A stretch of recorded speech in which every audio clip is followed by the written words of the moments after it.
Hello, and welcome to my comprehensive Level 70 Blademaiden Inscription Guide. I will explain in detail what the Blademaiden specific inscriptions do, along with other useful or must-have inscriptions you need to know about. So, let's get right into it. We'll start with the weapon, seal, and talisman inscriptions. The most important inscription by far here is the Superior Technique. At Level 4, this inscription makes your laser much faster, while also making it deal more damage with less cooldown. It also makes Whirlwind dance faster, but this one is a bit weird. As soon as you move or attack, the speed goes back to normal. Why? I don't know.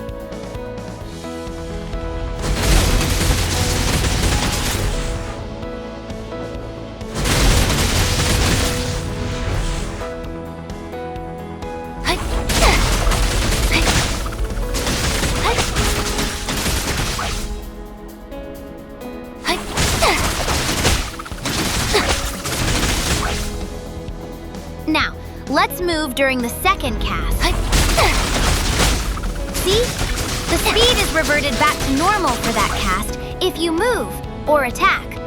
But anyway, this isn't important once you get Transcendent Technique to Level 9, as it changes how Whirlwind functions. But we'll get to that later when I'll explain the armor inscriptions. At Level 7, the Superior Technique makes Surging Thunder actually usable to DPS with. You can freely move or use another skill immediately after it's cast, and it will still go off. Furthermore, its damage is significantly increased by more than double of its original value.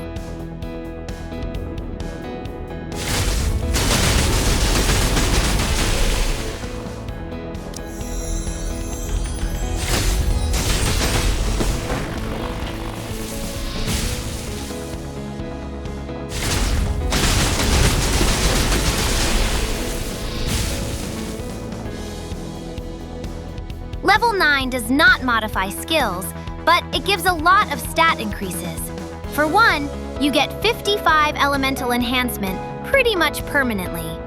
Every 60 combos will also spawn an energy shield on you that gives 15% damage bonus and damage reduction, while you must stay inside the shield for the damage reduction. The good news is that the damage bonus lasts for 15 seconds and persists even if you move out. The cooldown of this shield is 20 seconds, so it's not a permanent uptime, but it's still nice. There are also 2 more procs at 30 combos and 90 combos.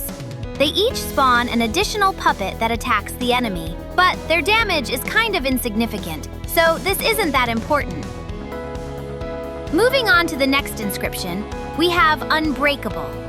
It's easily the second best inscription in this slot, as long as you can remain at full HP. Getting it to Level 8 is really good, basically giving you 32% damage bonus. But Level 9 is questionable. An extra 0 to 5% damage bonus when your HP fluctuates?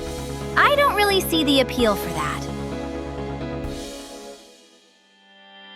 Another good inscription is Alliance if you are in group play. It gives some nice stats at Level 8, namely 12% crit damage, 12% skill damage, 12% basic attack damage, and 8% damage bonus. Level 9 further buffs your party members. However, this bonus does not stack, so one person with Alliance 9 in the team is enough, and usually that's the support Scythe Guard.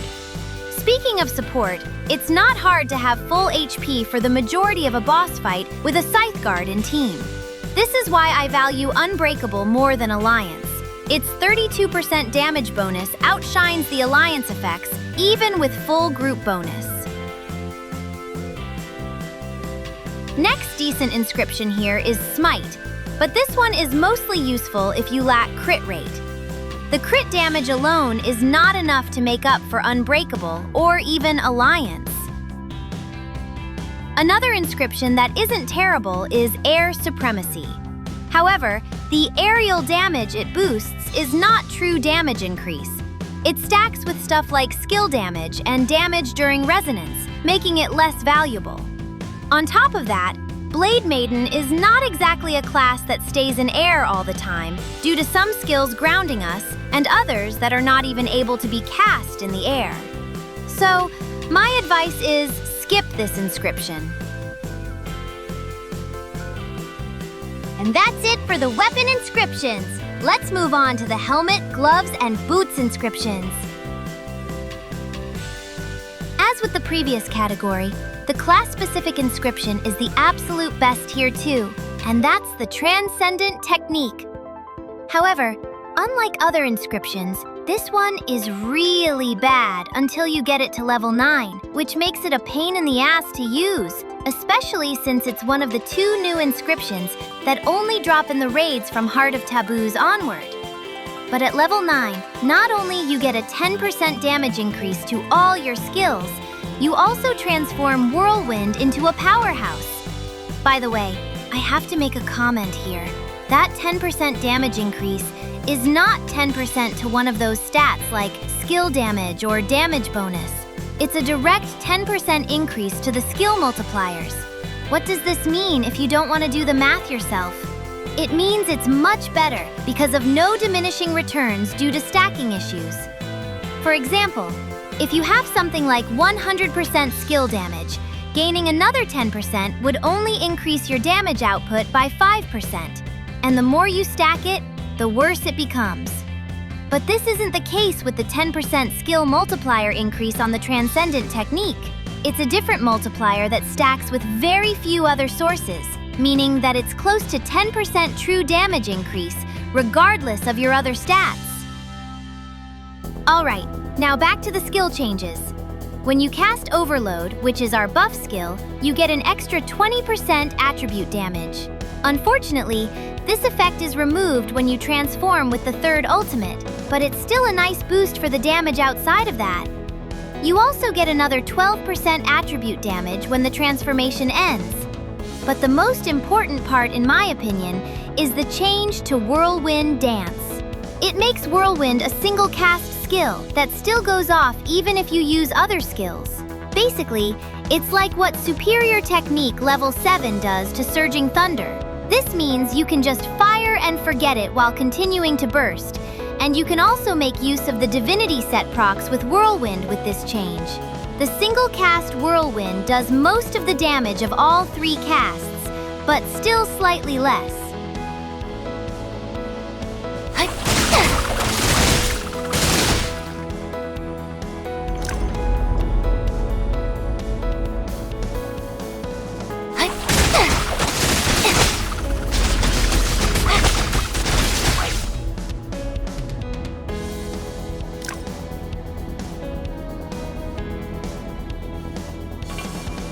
The next inscription in this slot, which is also a must-have by the way, is the Adaptive Technique. Why is this good? Because this 18% main skill damage is in the same category as the Transcendent Technique 10% skill damage multiplier I explained earlier. This means they stack on top of each other. So if you have both, it's 28%, making them close to a true damage increase as opposed to other inflated stats. Oh, by the way, main skill just means the first row on your skill slots, including finisher, and secondary skill is the second row. So if you organize your skills properly, you will get this damage increase on most of your kit. Put Overload on second slot, for example. The transformation skills during 3rd ultimate all count as main skills, so they all get the bonus. The inscription also gives some cooldown reductions, which are a nice extra. For the 3rd slot in this category, you have several options. Oh, by the way, Blade-Maidens typically use the Malice set, so you'll want to get 3 level 9 inscriptions in armor slots. One good option is Swiftness. As long as you have 300 cooldown rate, it gives a free 21% damage bonus permanently, which is nice. Another decent option is Destruction. It can give a bonus of up to 25% damage bonus, but it only lasts for 2 seconds unless you cast another skill, and this is a problem you see. The laser in Puppet Transformation mode takes so long you lose this bonus during it. The best part about destruction is the cooldown reduction on finishers, though. Unfortunately, this does not work when you are transformed. It only applies when the ultimate is actually shown on your skill bar. That's why I prefer swiftness on Blademaiden, while most other classes love destruction, but it's up to you. Other decent options if you don't have the previously mentioned ones yet are Sprint at level 9 and possibly Killstreak. But Killstreak is kinda underwhelming, to be honest. Moving on to the next category. Let's take a look at the chest and pants inscriptions. The class-specific inscription here is the Extraordinary Technique, and it's really important for your transformation damage. Level 4 gives you a nice 12% additional electro damage during transformation, but the real important perks are at level 6. It significantly increases the attack speed during transformation, making it much more playable against bosses that move a lot. It also gives a decent damage boost by increasing some stats during transformation. But the magnetic field effect is pretty much worthless, as it does insignificant damage. I mean, outside cheesing Gold Rush, since it one-shots the mobs there.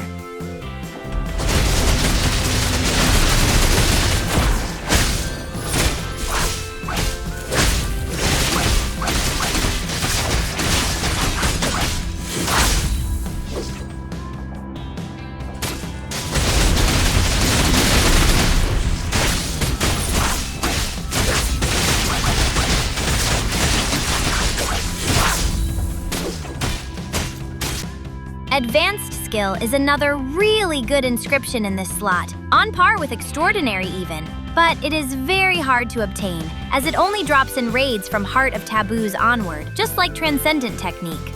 Nothing much to say about this inscription, except that it increases the damage of everything Blademaiden uses except Surging Thunder, and that 20% is a direct increase to skill damage multiplier, which is big, as it means not many stacking issues with the other bloated stats. And yes, it does work on the skills inside transformation. The excluding finishers part is only for the transformation damage itself. For the third inscription in this slot, you have the option between Quenching and Wall Breaker situationally. Quenching is an extra additional damage. Can't go wrong with that. As for Wall Breaker, it is situationally very useful in some content, but obviously useless in others. For example, at Abyssal Frontier, it's really good to the point some consider it cheese. But I prefer to use it over aligning the cat's stupid cooldown reset passive for a different kind of cheese. At Kraken's Spine, Wall Breaker is also very good, because you do most of your damage when Butterfly or Hawk are downed. And for Joint Siege, it's very good as well, because it procs both when the boss starts flying and when it crashes down. So anyway, other than these inscriptions, there are a couple more that are decent placeholders in this category until you can get the perfect ones, especially since Advanced Skill is hard to obtain. One is Fundamentals. It's like Advanced Skill, but for low-level skills. Unfortunately, for Blademaiden, this is only useful for Surging Thunder, but still better than nothing. Another decent option is Siege, just because it provides support to your group by debuffing the boss. However, support Scythe Guards usually run this, making it useless for you to use. As for Piercing Technique, it looks decent on paper, but from my tests, it barely does anything. I don't know why. We're finally at the last category for inscriptions, the one for necklace, bracers, and ring. Let's dive into it. For this slot, there is no class-specific inscription. Most of the options are also lackluster, the main important ones being Attribute Master and Elemental Endurance. Attribute Master is the best damage increase in this category, and also converts all your neutral damage into Elemental, so you don't have to worry about using Elemental Elixir in places like Nexum, where you can't use food. Unfortunately, you still need to use Elixir for Ancient Battlefield and Power Climb, as inscriptions don't work there. Elemental Endurance is also a good damage increase, while also providing some elemental resistance.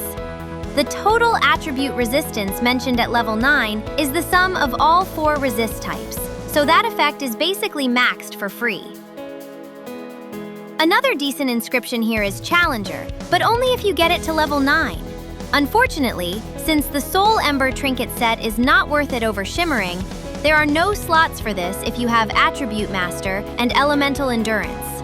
But if you lack either of them, you can use Challenger if you have it until you get those. Why is Challenger not so good? It looks good in theory, but these damage increase effects on marked enemies stack over skill damage and damage during resonance, which are already quite inflated. That makes Challenger not as good as Attribute Master and Elemental Endurance. My recommendation for the third slot on Shimmering set is to use 2 Challenger level 1 and 1 Summon Lightning level 1. You might be wondering what's with Summon Lightning here. It's because it will spawn an extra attack every second, which will trigger a charge adhesion stack for Blademaidens. It's not a huge damage increase by any means, but still better than getting a third Challenger level 1 for just a minimal 1% damage to bosses. The other inscriptions in this slot aren't really worth discussing. They're all quite bad, including Resonance. And that's it for this level 70 inscription guide for Blademaiden. I hope you found it useful, and I will see you around. Bye! And buff Blademaiden!